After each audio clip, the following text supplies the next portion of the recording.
If you're lecturing me, you must be rather competent at your job, right? I want to watch you speak with this old man on the phone. He's French, by the way. I had recently been rehired as a part-time employee after retiring. Taking directions from someone like me appears to make him unhappy. I was asked to bargain in French by Ryan, the recent hire who takes great pride in his Harvard degree. Go ahead and speak with him, old man. I thought you were being arrogant, didn't you? What's wrong? I will speak. Oh. I got a slight shove on the shoulder from Ryan. I was getting really irritated. Is that correct? I inhaled deeply before picking up the phone. Ryan's face went white when he saw what I did. William is my name. After years of arduous labor, I recently retired this year at the age of 65. During my retirement farewell tour, I was requested to stay with the company on several occasions. I was pleased that my efforts had been acknowledged. I therefore made the decision to rejoin a sizable, reputable trading organization where I had ties after talking it over with my wife. I was anxious to demonstrate that I still had what it took, since I never imagined that I would be able to find another work at 65. But my wife and I had also organized a trip overseas. You know, you don't need to exert yourself too much. You truly enjoy what you do, don't you? What are you discussing? Of course, I value you more than my job. However, if you wanted to, are you certain you could still work a full-time job? No, everything is all right. I've already put forth enough effort. Let the younger generation take the initiative. My wife was aware of my enthusiasm for my work and how much I genuinely enjoyed it. But I wanted to take advantage of the opportunity to travel with you. Since our honeymoon, this would be our first time traveling alone. In order to have a flexible schedule, I asked to be employed as a part-time employee during my interview. William, we would be overjoyed to have you, they added. The business was more than willing to comply with my request. I was lucky enough to begin working part-time at this new company because they promised to modify my schedule as needed. The task was made easier by the fact that I knew a few faces from past interactions. Naturally, I had a lot of new information to learn, but I quickly caught up by using my experience to make up for my advanced age. People around me valued my hard work, just as they did before I retired. As expected, William, you're incredibly fast. I'm getting older, though. I used to learn things much more quickly in the past. Ask me anything if you don't understand. I'm also becoming rather proficient at this profession. The familiar staff welcomed me even though, in terms of my start date, I was officially the junior. Given my prior work expertise, a few of them even approached me with inquiries when they were stuck. I didn't hesitate to communicate what I knew. It was satisfying to know that my experience may still benefit others, despite the fact that I am now an elderly man. Work is a lot of fun. I'm happy to have found employment in this field once more. I was leading a really happy life.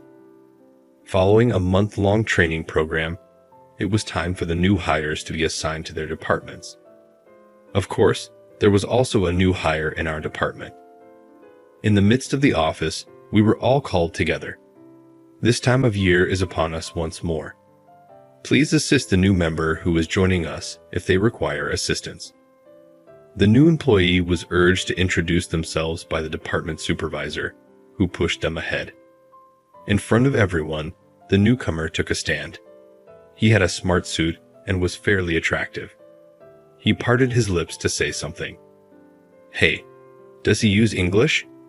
Incredulously, everyone in the department cocked their heads. Suddenly, the new guy was speaking in English, although it was difficult to understand what he was saying. I apologize for it. I've spent a lot of time at Harvard. Anyway, it's good to meet everyone. Ryan is my name. I'm excited to collaborate with you. Ryan, the newcomer, lowered his head. Everyone cheered courteously, even though they were surprised that he was speaking English. Ryan smiled smugly, seeming as though he mistook their shocked looks. I apologize for that. Sometimes I just forget to speak English because I'm so accustomed to it. When I was a Harvard student, 5 more minutes of Ryan talking about himself. He made sure everyone knew how outstanding his English was by mentioning multiple times that he was a Harvard graduate. So, yeah, it's time to return to work. Let's conclude with the introductions. All right, Ryan, I'm excited to work with you. Thank you indeed. I'm excited to collaborate with you as well. The boss, Mark, interrupted him and told everyone to return to work. Ryan smiled brightly in response. Since then, Ryan has been a constant topic of discussion in the department. He tried to use English in his conversations every day. Although his excitement was valued, it got to the point where people had to put their job on hold in order to deal with him, which left them grinning awkwardly. As we collaborated, we discovered that Ryan's supposedly fluent English was actually very difficult to comprehend.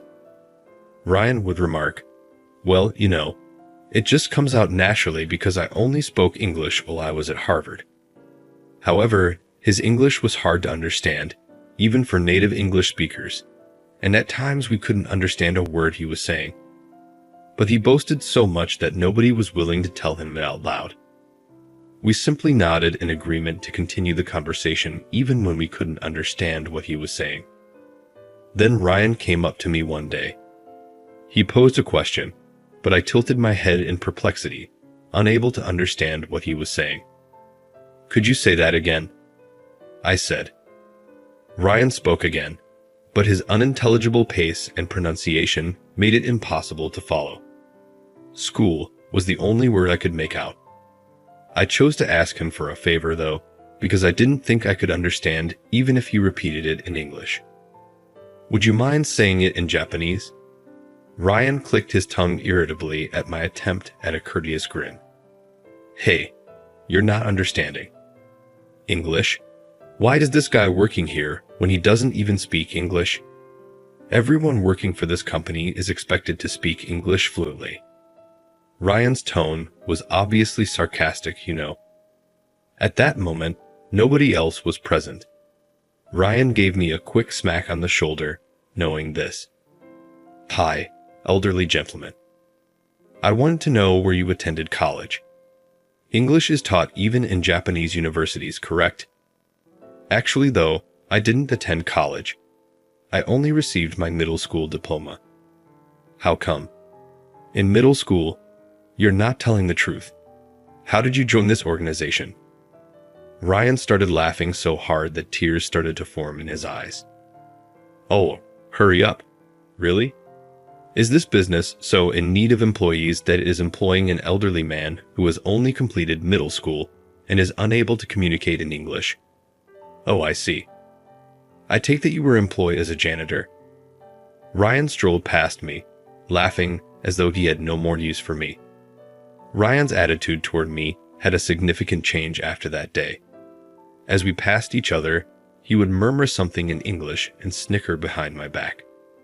His tone made it obvious that he was making fun of me, even though I was still unable to grasp his English.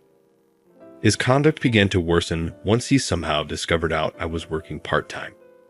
However, throughout my many years of employment, I had already met numerous people who were similar to Ryan. I kept a mature demeanor and tried not to let it get to me too much. He will most likely become bored and quit eventually, so long as it doesn't interfere with my work. In light of that, I carried on enjoying my job as normal, and, when returning home, spending time with my wife. Even if Ryan's presence made things a little more difficult, I was still leading a happy life. William said, "Oh, David, what's up?" A few days later, "I want you to take care of things. Will you look at this for me?" I was given some paperwork by the department manager, David. Looking through them, I saw that they were regarding a contract with St Corporation, a big American firm. With locations across the world, St Corporation is among the biggest corporations in the world. I was well acquainted with them. I figured you'd be the best guy for this because they have so many branches. Are you certain that giving someone who works part-time such a large job is acceptable? Oh, William, hurry up. I have faith in you. Oh, Ryan, by the way. David called out to Ryan. Hey, Ryan. Ryan answered right away, but he scowled a little when he saw me.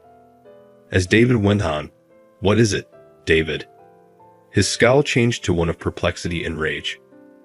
Ryan, you'll be helping William because you speak English well. Learn from him and observe his methods. How come? Am I meant to help William? As a helper. Yes, keep an eye out since I may give you similar assignments in the future.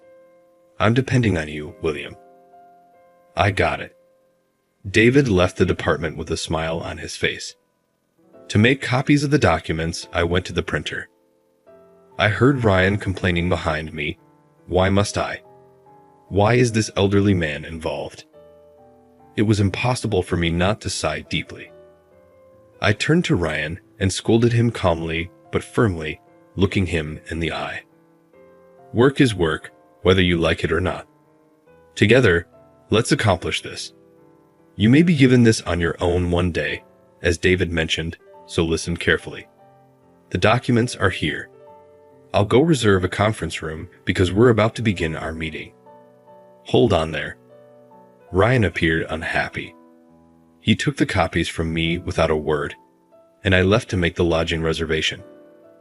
I went to the archives to locate more items after securing the space and messaging Ryan. Ryan had already left when I brought the paperwork back to the department. My coworkers claimed that he had already made his way to the meeting room. I also picked up my laptop and went inside the room. You're running late. I've been holding out. As soon as I opened the door, Ryan mumbled. I became irritated since his tone was very different from when David was present. He was still young, though, and I told myself that he must have been quite frustrated with me. I handed Ryan the extra documents and opened my laptop on the desk. I wanted to know more details. Since we're working with a big business, the typical Japanese techniques might not be effective. Getting as much information as you can is crucial. Document research is essential. I gave the materials to him. These and these are here.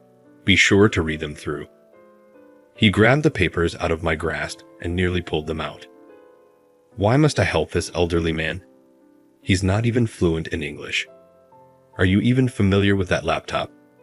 Do you want me to demonstrate keyboard usage for you? I'm perfectly capable of using it. I made every effort to suppress my annoyance by clenching and squeezing my fist tightly. Since he's still young, it was unavoidable. He will inevitably make mistakes at work as well, and rebellion is to be expected. I thought Ryan would work hard this time around because I had saw him approach his work with a serious mindset in the past. All that mattered was that he could successfully finish this large assignment. In light of that, I forced myself not to get upset at what Ryan had said. We began talking about how to move forward with the discussions based on the information we had once he had completed reading the documents. We should concentrate on promoting this since this company is excellent in this field and they appear to be searching for it at the moment. No, this is superior. I would do it this way if it were up to me. However, that strategy might lead to issues that haven't even arisen yet. Furthermore, there wouldn't be much of a loss. All right? What topic are you discussing? The other business might sustain large losses even if ours are little. Thus, we ought to. Are you serious? That would just result in less profit and needless labor. Ryan resisted all of my recommendations. During our conversation, he never once nodded in agreement. I listened to his thoughts, trying to remain composed, because I thought he could have a better suggestion. However, all of his recommendations were flawed. His suggestions were all aimed at increasing our business's earnings without taking the rival company's response into account.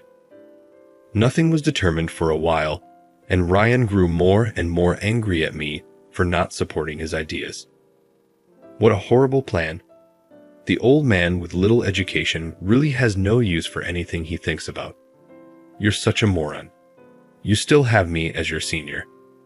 Don't use such language while we're working, but you only work part-time, right? Is a part-time employee considered a senior? Being part-time doesn't matter at this moment because I work full-time. Do things right because it's the job. Yeah. As we prepared the documentation to present to David, we proceeded to type up the strategy on the computer. Ryan decided to enter in his own name when I got to the part about the person who would be handling the negotiations, the person in charge of calls. You don't speak English, do you, William? Let me do it. In contrast to someone who has only completed middle school, I have actual international experience. His smile was smug as he typed. Without first talking to me, he even began adding elements that hadn't been decided upon yet. Something inside of me snapped. Enough. A job is not a game. Ryan flinched at my abrupt yell, but he got to his feet and attempted to overtake me. You should take a step back. This type of task shouldn't even be left to you, an old man with no education. It's pitiful how David grovels to you, and you're just an old man with nothing to offer but your age. In the warehouse, someone like you ought to be cooped up in the back sorting papers. Instead, why don't you go do that? I got up too after Ryan's tirade. You should know better than to use such language in a business setting. I'm still your senior. How does hearing such derogatory remarks affect your coworkers, in your opinion? Ryan was shocked by my loud voice. He seemed really astonished because I didn't often raise my voice. I didn't care, though. You haven't even thoroughly examined these materials, I said, gesturing to the papers arranged on the table. You have no knowledge of the other business. You haven't even bothered to ask me any questions or conduct any investigation. Knowing your negotiating partner is the fundamental rule of this work. Have you not even been taught the fundamentals? Ryan slammed his laptop closed, his face flushed. Then he stormed out of the conference room, grabbing his laptop. He clicked his tongue loudly as he walked away. Why don't you simply do all the dirty labor yourself, old man, if that's how you're going to be? As a part-time worker, you should only do the essentials. Wait. When I called for him, Ryan continued to walk and vanished into thin air. I watched him disappear behind the door, and then I calmed down. I sat down by myself in the now quiet conference room and took a big breath. Given the intensity of our dispute, I assumed Ryan wouldn't report to work the following day. Perhaps I ought to have handled it more composedly. As I made my way to work that morning, I experienced a slight sense of regret and loneliness.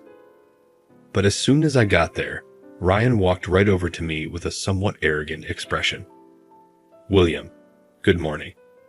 Whoa, you've already changed your perspective. That's really amazing. I was so amazed by Ryan's speedy recuperation that I also gave him a warm greeting. Oh, good morning, Ryan. About yesterday, I started, but Ryan interrupted and gave me a piece of paper. I looked at him curiously as I accepted it. I've completed the task already. I'm fast at this stuff, unlike a part-timer. What is this? We were working on the report yesterday. Don't tell me you've already forgotten. It was the document that we had collaborated on. You've already completed the report in spite of our differences.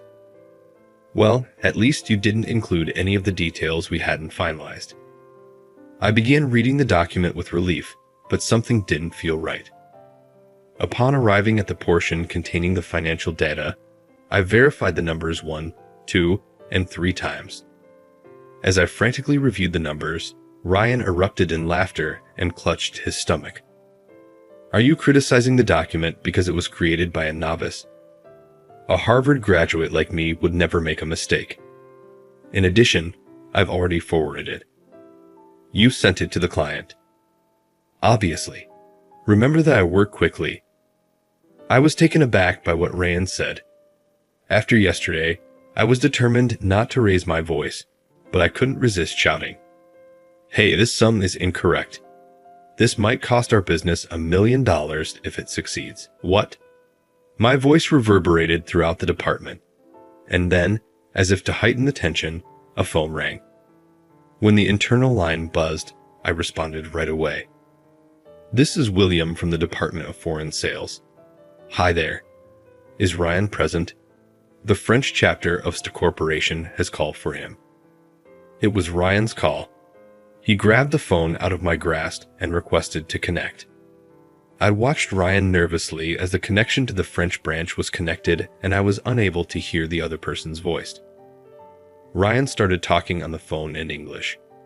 His statements seemed to be repeated repeatedly, but then he abruptly shifted to hesitating in French. It appeared that his English was not understood by the other side. A loud voice on the other end of the line was heard while I watched in increasing alarm, and then the phone was abruptly cut off. Slowly lowering the receiver, Ryan stood stunned. I gave his shoulder a light tap. What did they say? Ryan's expression contorted in rage as soon as I asked, and he smacked my hand away. Avoid playing tricks on me. Old man, you're to blame. This wouldn't have occurred if you had simply completed everything and submitted the paperwork yesterday. I took a deep breath instinctively as he spoke, but this time I was able to maintain my composure. Avoid blaming others. This was the result of your careless behavior. Tell me what they said, please. Stop talking. I'm still getting used to it. You didn't understand, did you? Stop talking. Despite my limited knowledge of French, I was able to understand the words. I tried to stabilize Ryan by putting a soothing touch on his shoulder. Slow down. Make sure to take notes the next time you speak with them on the phone, and let me explain anything you don't understand. Acknowledging your ignorance is a crucial aspect of becoming a professional. Then you do it, old man. Ryan interrupted me because he was so frustrated. You ignorant fool, you dare not boss me around. Just perform your work and stop wasting time with your useless advice. He chuckled at me and gestured toward the phone. It was a scornful, mocking chuckle. Go ahead, give it a shot. You believe you're really intelligent, don't you? Mr. Middle School Education, let's see what you can do. The individual on the other end speaks French, by the way. Like a razor, Ryan's comments became more and more piercing, but there was no time for this. We had to get to work. We were running out of time, so I took a quick look at the clock. I grudgingly hit the button to dial the number again. On our end, the phone rang. This is Street Corporation's French branch. Hi, this is Japan's inspirational operator. Please let me talk to your representative. Yes, of course. Just a minute. I turned to look at Ryan. He was staring at me with wide eyes and a slightly open lips. The fact that I could speak French obviously surprised him. Hey, this is not how we can communicate. You also speak French well. I sincerely regret what I did previously. I'll be answering the phone. My name is William. Oh, at last. Someone who comprehends me. Fantastic. I had an urgent matter to discuss, so I contacted. It has to do with the papers you sent this morning.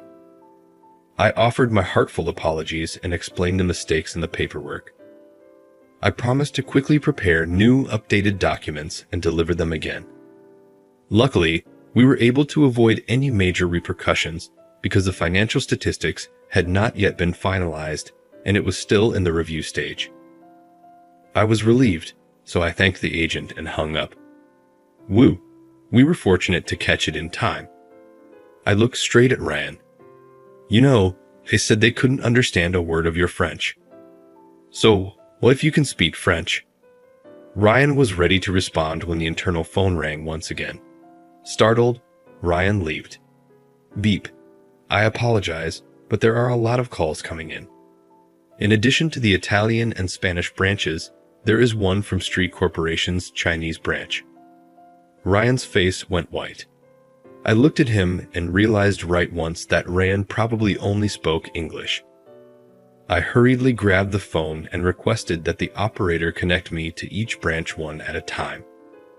Hello, this is William speaking.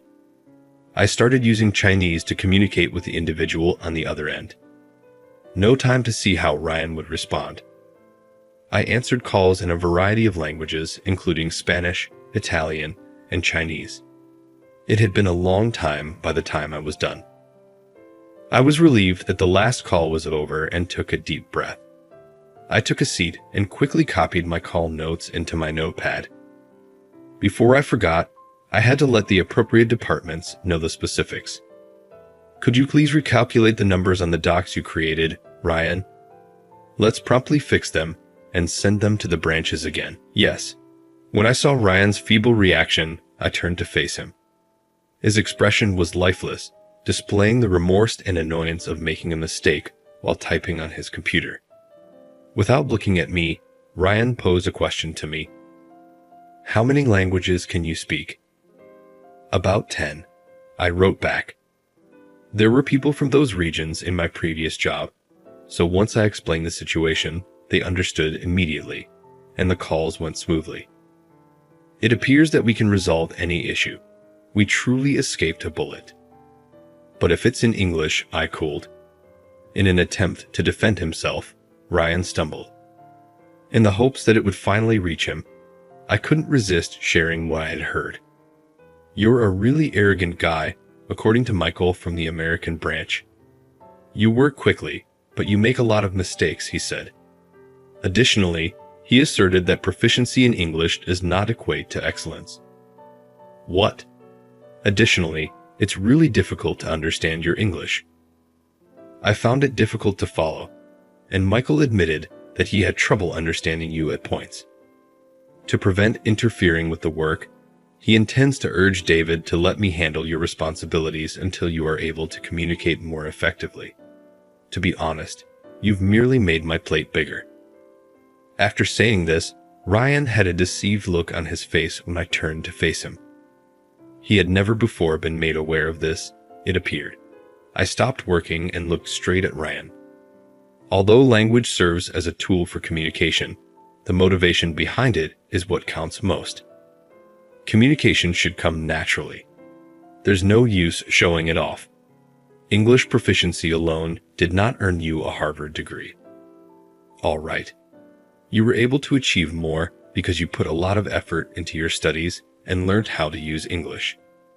In an attempt to uplift Ryan, I gave him a gentle pat on the back. When I was younger, I also made a lot of errors. Despite the fact that I barely completed middle school, I was frequently made fun of for it. I'm here now because I put in a lot of work and conquered those obstacles. Now, Ryan, it's acceptable to make mistakes because you're still young. Just be careful not to do them again. Ryan had been shouting, but now he was silent. He seemed to think about what I had said as he looked down. He finally gave a silent nod of agreement.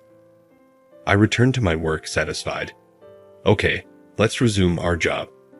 Don't worry, we've made it this far. Let's continue and get the job done, shall we? Ryan answered quietly. After that, there were no more disagreements between us, and the work proceeded without incident. It was finally the conclusion of the workday. The sky outside the window was completely dark. Usually, I would begin packing things with a feeling of achievement, but today I had another destination to go with Ryan. We knocked on the door in front of us, both of us feeling anxious. The door was marked with the words, President's Office. Knock, knock, enter. It's William and Ryan. Ah, enter. We apologize. We opened the president's office door together. Our president, Mr. Anderson, was inside, his face grim with rage. Today's error was the topic of this meeting. Although it had been a tight call, we had barely avoided suffering a significant loss. I told Mr. Anderson what was going on right away. What were you thinking, Ryan? Mr. Anderson reprimanded Ryan while he was still upright. If he had previously appeared pale, he was now almost ghostly white. He looked like a walking corpse, his face devoid of any color. It's likely that he was mentally projecting the worst scenario. He tightened his fists, bowed his head desperately, and fought back tears. I also bowed deeply to Mr. Anderson as I stood next to him. The president stopped reprimanding. I'm really sorry, Mr. Anderson. Ryan made a hasty decision, but I too have some responsibility. I didn't fulfill my obligation to properly advise him. I shall now approach my work with a fresh sense of diligence. I continually lowered my head in contrition. When he saw how sincere I was, Mr. Anderson let out a long, tortured sigh and leaned back in his chair. I'll overlook this because of William. However, Ryan, if you make another error like this, you should be ready to quit the company. Ryan glanced up at Mr. Anderson, who gave him a serious nod. I'm grateful. I'll take great effort to avoid making any additional errors. William, thank you so much for it. You two must be worn out now. Leave for home today, and starting tomorrow, let's keep up the good effort. Yes, I'm grateful. Thank you, and enjoy your evening. We bowed once more and slipped out of the president's office. Ryan turned to me and bowed deeply as soon as we were outside. Thank you, William. Thank you so much. He appeared to be a different person. His attitude had entirely altered. Ryan seems to have been reborn. As I was about to go, I waved my hand dismissively, but before I could say anything more, Ryan, full of fresh resolve, bowed at the waist in a respectful gesture. Let me learn from you, William, please. In this work, I wish to watch and absorb your example. Tell me everything you know, please. I genuinely asked you to do this. I felt valued after hearing what he had to say, and I couldn't help but smile while I scratched my cheek. Just be sure to observe and take notes, okay? Ryan was somewhat more modest after that. He seemed like a totally different person. He completely ceased boasting and started paying close attention to what other people had to say. He promptly sought guidance when issues emerged. Our big project went off without a hitch and without any more errors. Working closely with him, I saw that he had a keen mind thanks to his Harvard degree. He was incredibly competent, learning new abilities fast and using them successfully. He was a man of extraordinary talent. Even his English problems, which I had observed, greatly improved when I pointed them out. Ryan took the criticism seriously and put a lot of effort into fixing his errors, which greatly improved the readability of his English. Although it might be challenging to change deeply rooted language and habits, Ryan made the effort to practice consistently. To gauge his progress, I had to attempt to call our American contact, Michael. Michael felt a great sense of admiration. He gave Ryan his complete support, saying, "Now I can trust him with this."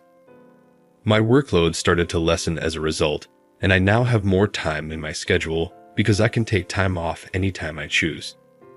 I still work, but I now love taking trips overseas with my wife. Everyone has made mistakes.